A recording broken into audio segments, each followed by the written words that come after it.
we should be wary when analysing the successful counterattack of the forces fighting with Serraj in seizing Sobrata, Surman, Ajilat and control of the coastal line to the west of Tripoli and successfully destroying the runway or rendering the runway unusable in the key air base that Haftar uses to supply his front line.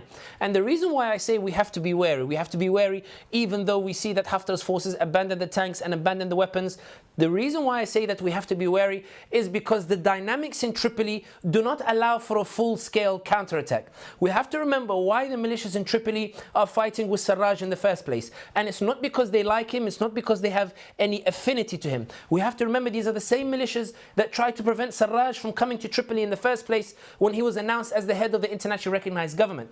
These militias in Tripoli are fighting with Serraj because they don't like Haftar, because they don't want Haftar to dominate the Libyan political scene. So the question here is this: if we see a success of these counterattacks, if Serraj's authority extends to these territories, to retaken territories, how does that impact his relationship with these militias? Will these militias continue to follow him? If the Haftar threat becomes distant, will these militias continue with their loyalty to Serraj, or will they go back to pursuing their own interests? Will Misrata, for example, the forces in Misrata, go back to trying to lobby the US as they did in 2016 when they were considered the US-backed group? We have to remember Misrata is upset that where once they were considered the US ally in fighting terrorism, they were upset that the Americans now believe that Haftar is the ally in fighting terrorism. And here is the issue: these internal divisions in Tripoli prevent any real large-scale counterattack. Now, is there a role for Turkey, which was instrumental in helping this counterattack to succeed? The reality is that Turkey is not in Libya to rescue Serraj. Turkey is in Libya to prevent Haftar from taking over Libya.